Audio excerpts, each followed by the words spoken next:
many others, I joined the Peace Corps to travel, to test myself, and really, to be adventurous.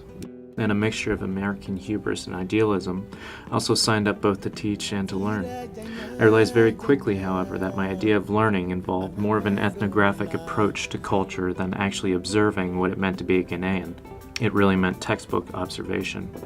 Through the simple word invitation, I discovered what it actually meant to learn about another culture. This word means the same in French as the English invitation. However, there is the dictionary meaning, and then there is what it means to a Ghanaian. I received my first invitation from my Susu host family in pre-service training.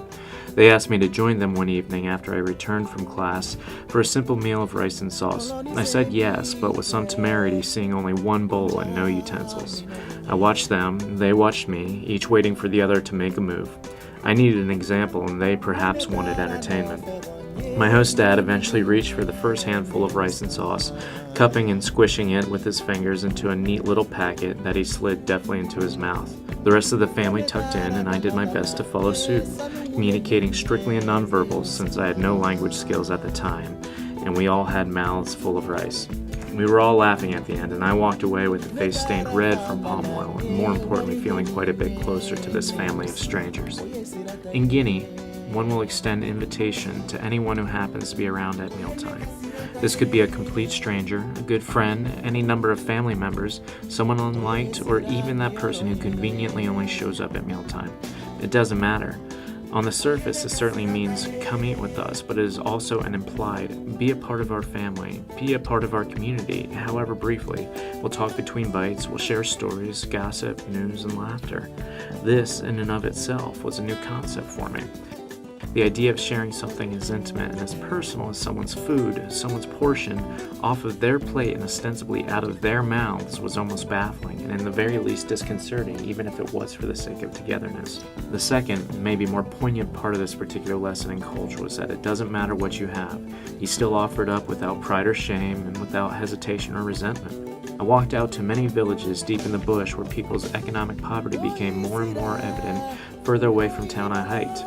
No matter where I went, however, I could approach any hut around mealtime and be invited to join them for supper. As often as I wanted to claim midohari out of a sense of guilt for taking food that was hard to come by for a big family with a lot of mouths, it was considered impolite not to join, and it was always offered up freely and without reservation.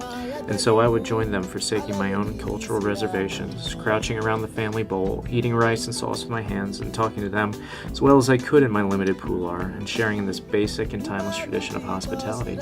They were happy to have me. In many respects, they were proud to have me, which was all the more humbling, considering that I had done nothing to deserve that respect and generosity other than to show up at their door at the opportune time. At some levels, this was astonishing.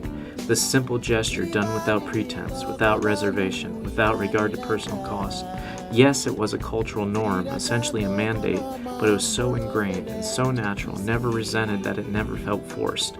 These Ghanaians, my neighbors and friends, had next to nothing by American standards. They were giving it away freely, if only for the sake of fellowship. I never expected to be so floored by such a seemingly insignificant word as invitation. And I learned more about the Ghanaian capacity for generosity and love of community by sitting around that family bowl, sharing that meal, chatting and laughing between bites than I ever could have as an objective observer, if for only that brief moment I was part of the family.